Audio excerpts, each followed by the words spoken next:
Hello everyone, this is Professor Sanan Sari and today we are going to discuss about the aggregate demand and aggregate supply. This is topic of Max 002 MN Economics. So previously I have already updated some videos which is related to demand and supply, what is demand, what is supply. But in this video we people will learn about the aggregate demand and aggregate supply. First of all, I would like to say that aggregate demand is nothing but the total demand. If you will ask about the meaning of aggregate, so the meaning of aggregate is total, so we can directly say aggregate demand is nothing but the total demand.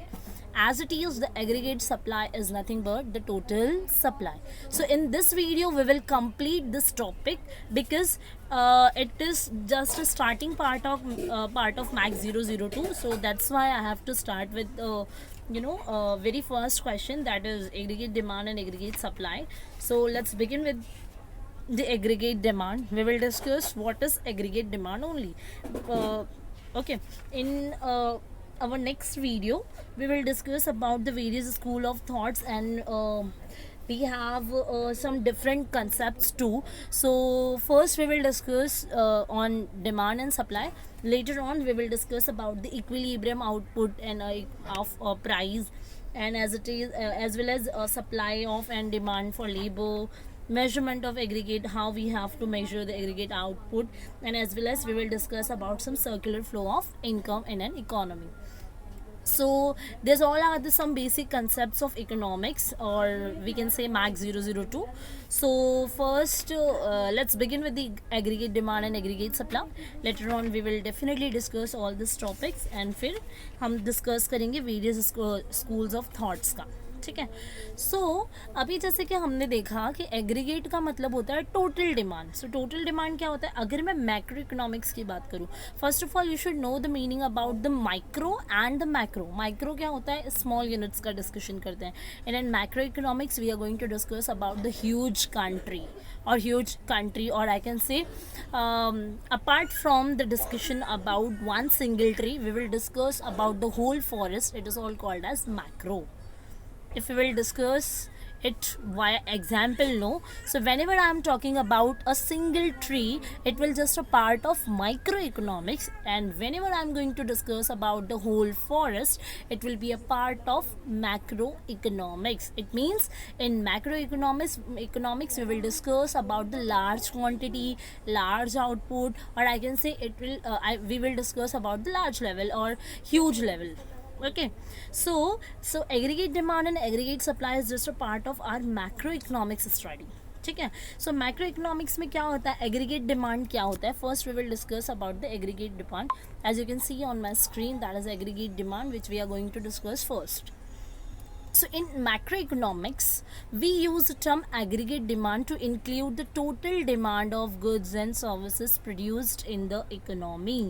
मतलब economy में हमारे जितनी भी goods and services produced की जाती है उसके लिए जो डिमांड होती है उसे हम कहते हैं एग्रीगेट डिमांड. अगर मैं एज ए इंडिविजुअल अगर मेरी कोई एक डिमांड है तो वो इंडिविजुअल लेवल पे मेरी एक सिंगल डिमांड हो सकती है for a short period of time के लिए. लेकिन अगर मैं मेरे साथ मेरी फैमिली के डिमांड को डिस्कस कर रही हूँ, या फिर मैं मेरे एरिया के डिमांड को डिस्कस कर रही हूँ, मेरे स्टेट की डिमांड को डिस्कस कर रही हूँ, मेरी कंट्री की डिमांड को डिस्कस कर रही हूँ, सो ये पूरा डिमांड हो जाएगा एग्रीगेटिवली डिमांड, और I can say total demand, और we can say aggregate demand. ठीक है. सो पूरे टोटल डिमांड का जब मैं डिस्कशन करूंगी, इसमें किसी एक इंडिविजुअल पर्सन का भी आ सकता है, किसी एक individual firm, company, enterprise, organisation का भी आ सकता है. इसमें गवर्नमेंट का भी डिमांड आ सकता है. गवर्नमेंट को इंफ्रास्ट्रक्चर डेवलपमेंट के लिए जो भी रॉ मटेरियल से लेके जो भी फिनिश गुड्स का डिमांड होता है, it will just part of government demand. So individual person से लेके कंपनी हो, ऑर्गेनाइजेशन हो, या फिर कोई भी आप बोल सकते हैं गवर्नमेंट अथॉरिटी हो, सो उनकी जो भी डिमांड होती है इसे कलेक्टिवली भी हम कहते हैं एग्रीगेट डिमांड. ठीक है. सो जितने भी हमारे इकोनॉमी में सिंगल ईयर में और एक जनरल प्राइस लेवल पे जितने भी प्रोडक्ट का या सर्विसेज का हम डिमांड करते हैं उसे हम कहते हैं एग्रीगेट डिमांड. ठीक है. ओके.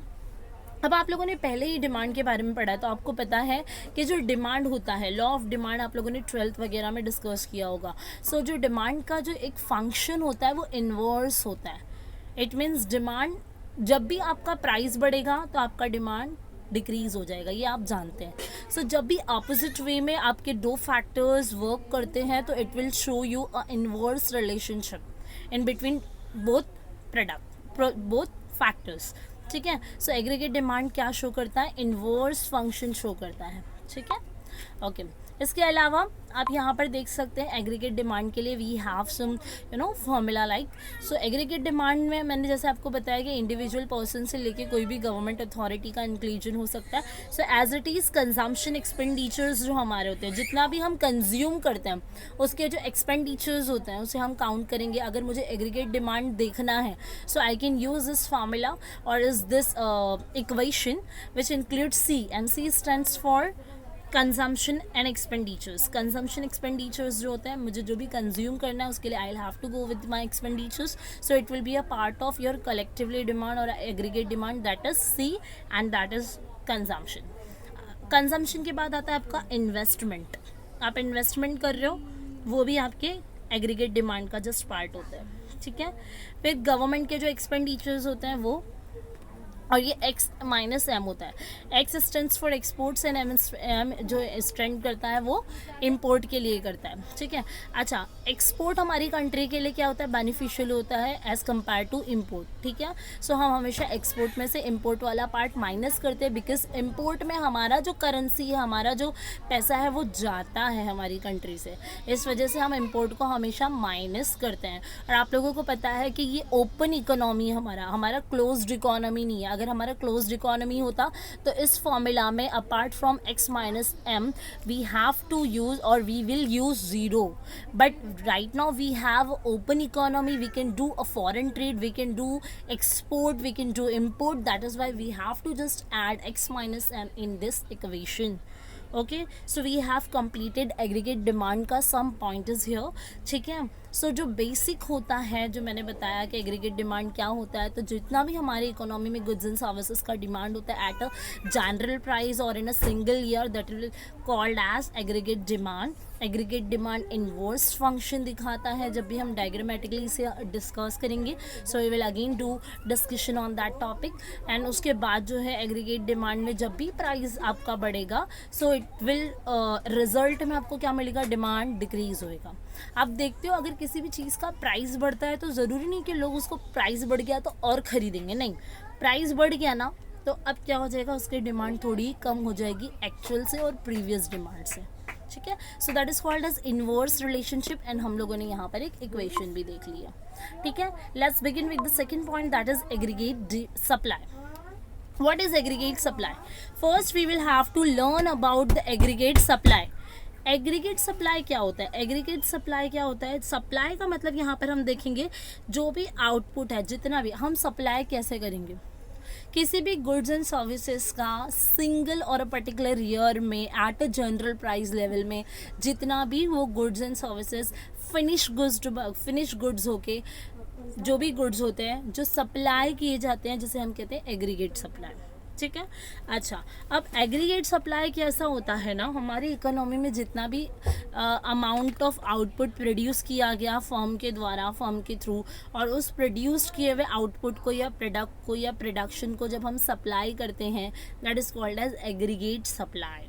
ठीक है. As you can see on my screen, that is aggregate supply of an economy is the amount of output produced by firm in the economy. ठीक है.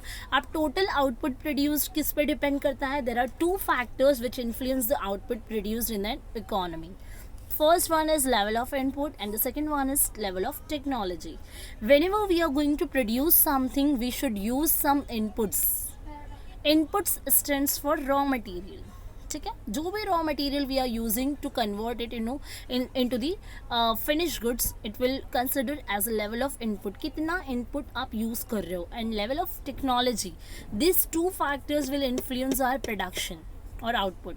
ठीक है. लेवल ऑफ टेक्नोलॉजी, कौन से टाइप का टेक्नोलॉजी आप यूज़ कर रहे हो और क्या रॉ मटेरियल यूज़ कर रहे हो, बिकॉज ये दो फैक्टर्स आपके पास होंगे तभी आप आउटपुट जनरेट कर पाओगे. सो सप्लाई डिपेंड करता है दो फैक्टर्स पे, that is input and technology.